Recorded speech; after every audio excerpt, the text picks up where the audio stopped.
How are we doing, class? So this lesson this week is going to be about carboxylic acid derivatives. Obviously, it's a follow-on from last week's lesson. But before all of that, we've got the retrieval grid, answer and full sentences, and then we'll mark the work.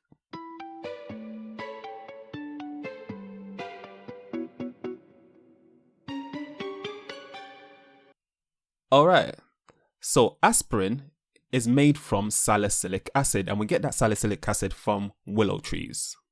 Which reagent is used to reduce carbonyls? It's actually sodium tetrahydridyl borate 3 in aqueous ethanol. And finally, what is the full name of 2,4-DNP? It stands for 2,4-dinitrophenylhydrazine. So why now? Why are we going through this now? So on the left hand side, I've got a wintergreen plant and a chemical found inside it. And also on the right hand side, I've got a peach and a chemical found inside that. So have a go at these two sentences, writing them out and completing them. Why are we learning this now?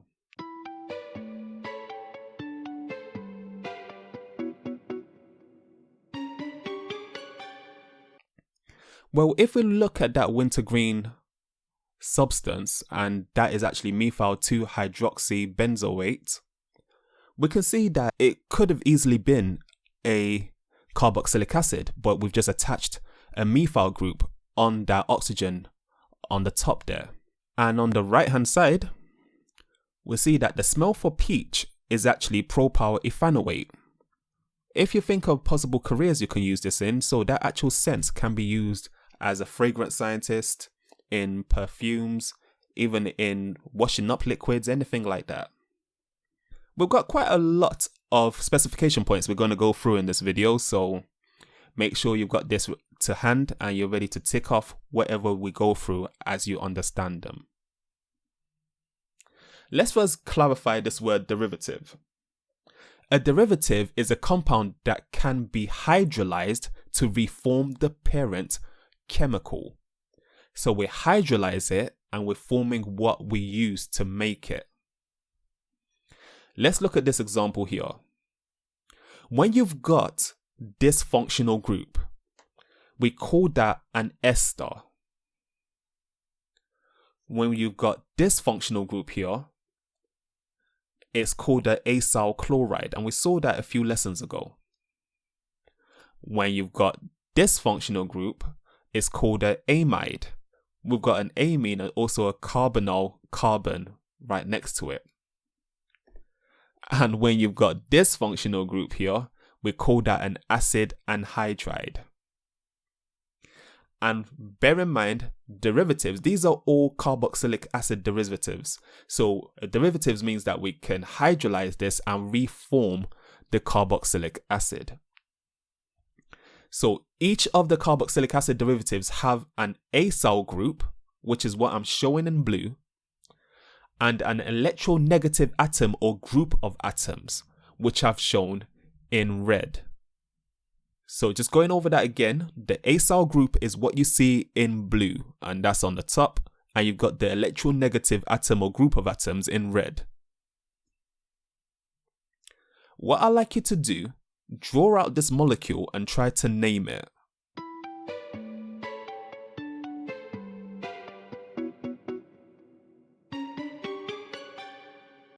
Based on what we did last lesson, you can clearly see that this is a ethanoate because we've got 2 carbons and it's a salt, so it's sodium ethanoate. Now try and name this molecule.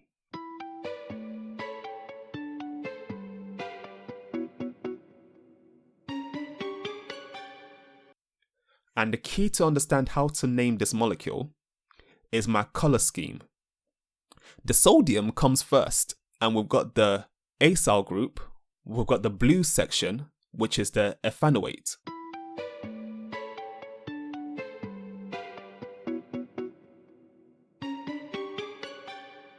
Alright, so on the left, our red was the sodium ion, but on the right, our red is a methyl group. So logic dictates that we should call this methyl ethanoate. An ester is named after the parent carboxylic acid and will replace the oic acid with OAte. And the first word will be the alkyl chain. Now let's look at these acyl chlorides. What I like you to do is draw and name both compounds. And when you're naming an acyl chloride, you replace the oic acid with oil chloride.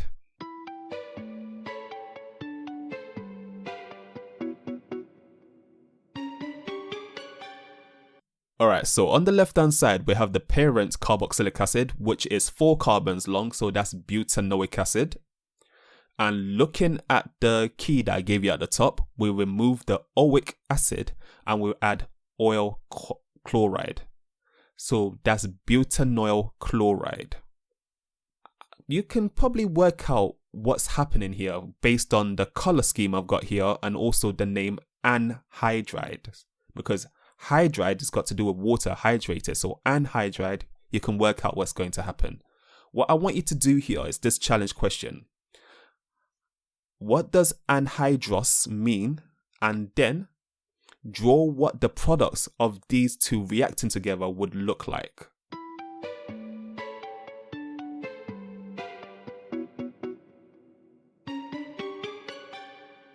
So I've got 2 carboxylic acids reacting and we've got 2 carbons, so that is, both of them are ethanoic acids.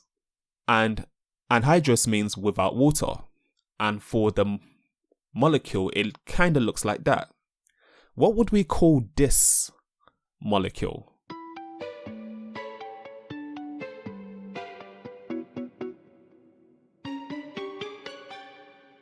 Well, the parent name of it is an acid anhydride, and the acid was ethanoic acid. So we call this ethanoic anhydride. That leads us to esterification. When an alcohol is warmed with a carboxylic acid with concentrated sulfuric acid as a catalyst, we form esters. So let's look at this reaction first. We've got carboxylic acid on the left hand side and it's 4 carbons, so that is butanoic acid. And we've got an alcohol on the right hand side and that's 2 carbons, so that's ethanol. If we react these two together, again, it's a condensation reaction. We're going to get rid of a water molecule. And think of the name. Remember that the parent chain will be the acid. So we've got a butanoate. And the alcohol is going to lend us the first name. Ethanol will turn into ethyl. When we add those two together, we get ethyl butanoate. Also notice where the atoms came from. The hydrogen and oxygen that form the hydroxyl group came from the acid, and the hydrogen by itself came from the alcohol.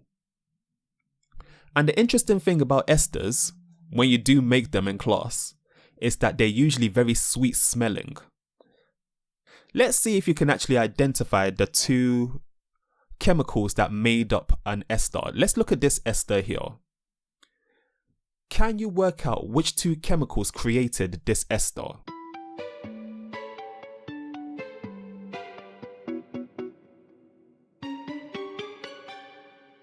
We may want to start by trying to name this ester first.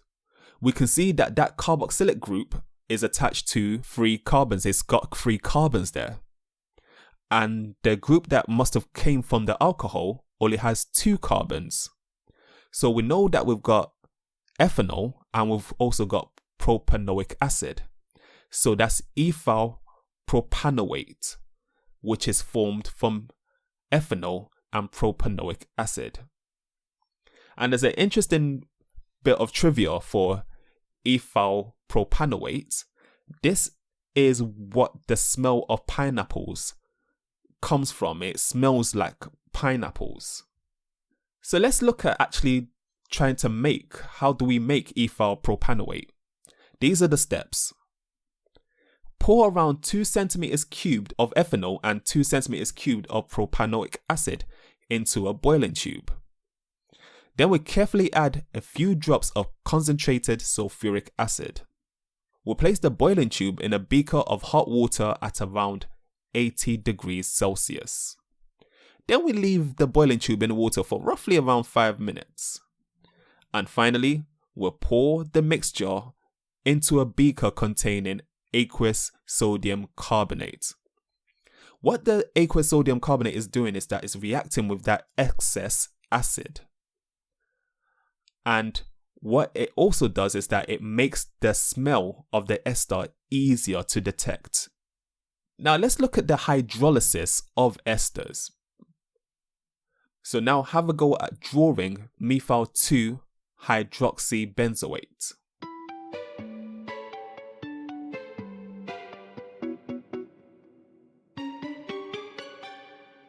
Just like we had with our esters before, we've got a methyl, which is the alcohol section, and then we've got 2-hydroxybenzoate, which would have come from 2-hydroxybenzoic acid. So we'll first draw that 2-hydroxybenzoate, and then we attach a methyl to where the negative oxygen will be. That would give us this. We've got the methyl and the 2-hydroxybenzoate. It's very easy to forget that it's not the 2 position that we're putting the methyl on. That's going on the opposite side of the ester. The 2 is related to the hydroxy group, which is on the second carbon of our benzoate. So the first position is where the carboxylic acid group would have been. So the second position will be right next to it. Now have a go at this more challenge. Draw what happens during the hydrolysis of this chemical. Remember the definition of a carboxylic acid derivative. So draw what we should have, and I've got a water molecule at the bottom there. What would happen if we hydrolyze this molecule?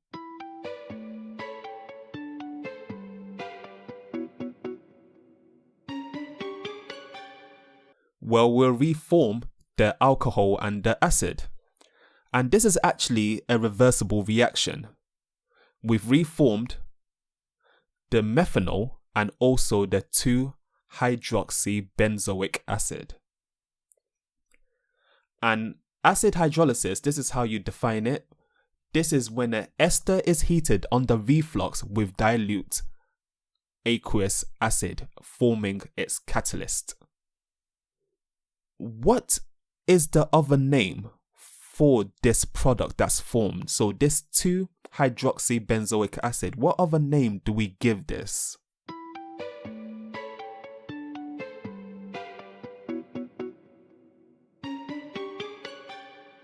It's that thing from willow trees again. It's salicylic acid.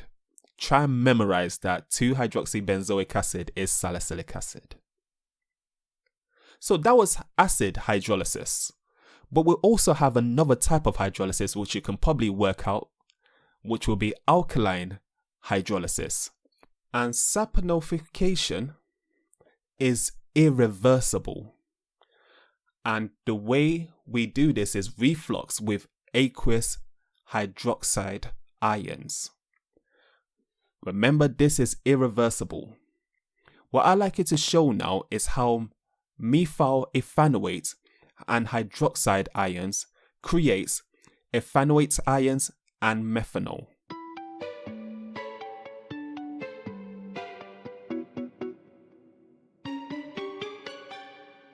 So we've got our methyl ethanoate on the left hand side along with our hydroxide ions, and we can see that we created the ethanoate ions. So it's basically ethanoic acid, but without the hydrogen, and we formed methanol. Now have a go at writing a balanced equation when the alkaline is sodium hydroxide.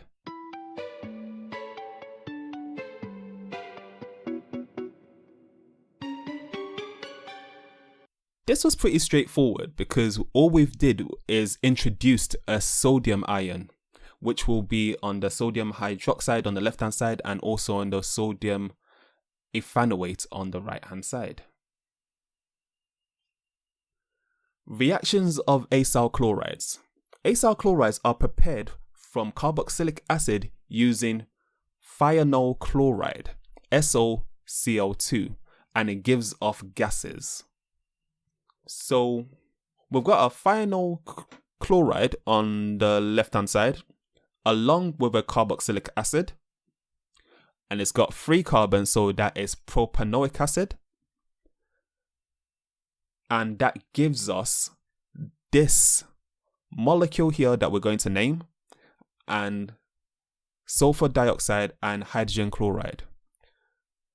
Can you come up with a name for this main product?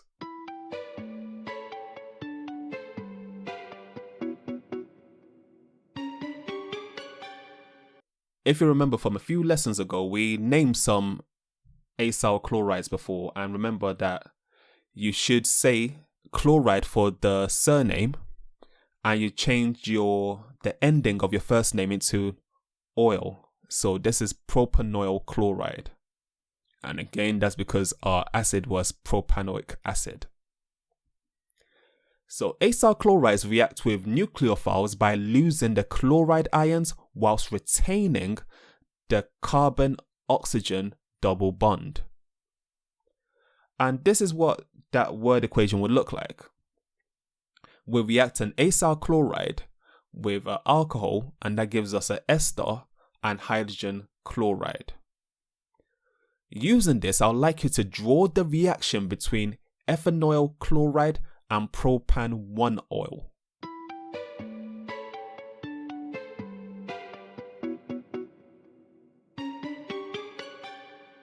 So we've got our ethanoyl chloride and we've got propan-1 oil, which gives us this ester here and hydrogen chloride. Look at the 2 reactants we're using. Try and name this ester.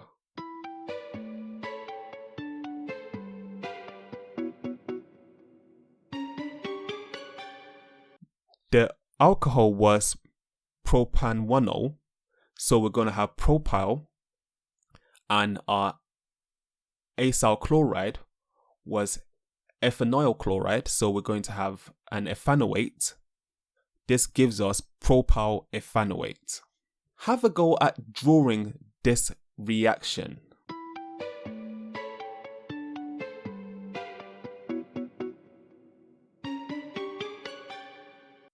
So we have an ethanoyl chloride reacting with phenol, and of course that's going to give us an ester and hydrogen chloride. Can you work out the name of this ester?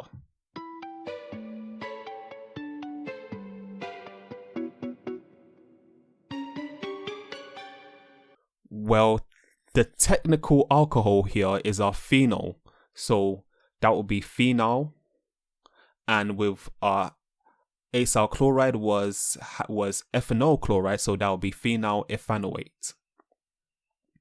Acyl chlorides react violently with water to form dense steamy hydrogen chloride fumes and a carboxylic acid. And I've got a picture of that just on the right hand side there. And here's a typical reaction. We've got ethanoyl chloride with water giving us ethanoic acid and hydrogen chloride.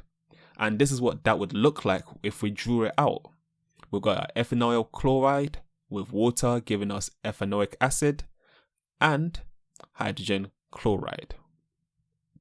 When you asked what observations would be made in this reaction, remember to say dense, steamy fumes of hydrogen chloride. Acyl chlorides react with ammonia and amines to form amides. So what happens here is that ammonia and amine can act as nucleophiles by donating a lone pair of electrons on the nitrogen atom. And the ammonia reacts with the acyl chloride, forming a primary amide.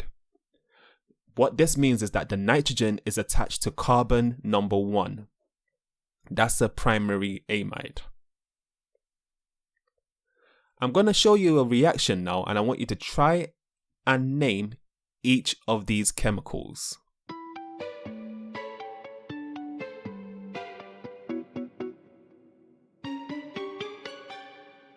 So pretty easy on the reactant side.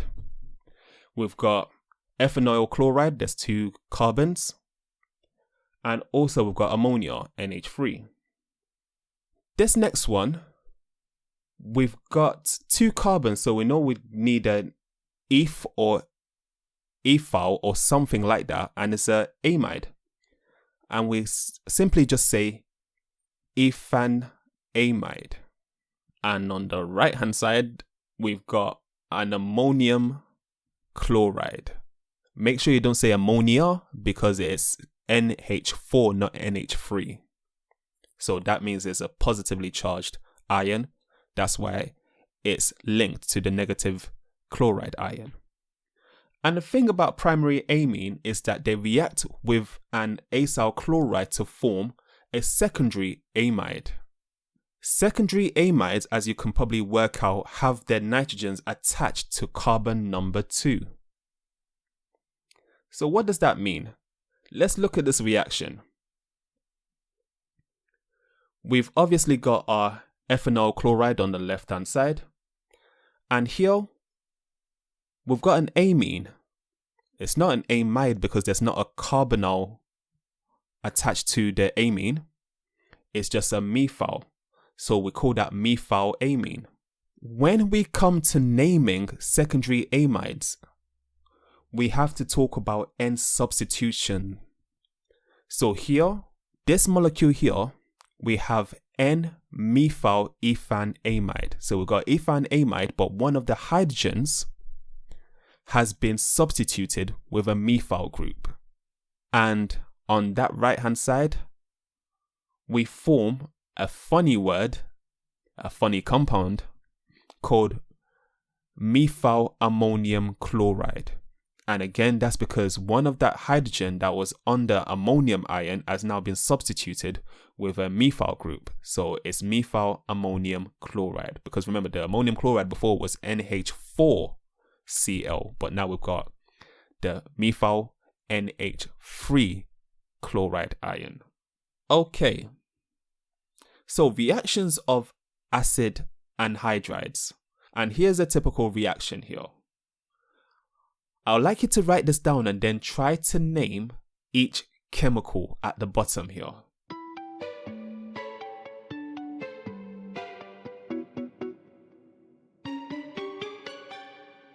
The first one might have been tricky, but remember, when you've got 2 carboxylic acids that react together and they attach by an oxygen, that is an anhydride. So we've got ethanoic anhydride because there's 2 carbons there. And there's 2 moles of this to balance this out. Obviously, this is phenol. And the phenol will be the substituent. So we've got phenyl ethanoate. And the last product that we have is ethanoic acid. So when we react acid anhydrides with phenol, we'll get a phenyl carboxylate ion and also a carboxylic acid. Now that was a lot of information. So see what you can tick from your specification points. Obviously, if there aren't things that you can tick, you have to go back, rewatch the video, slow it down, whatever you need to do. If you're confused by anything, just drop a comment down in the comment section and I'll try and, as always, alleviate that misconception. I'll catch you guys next week.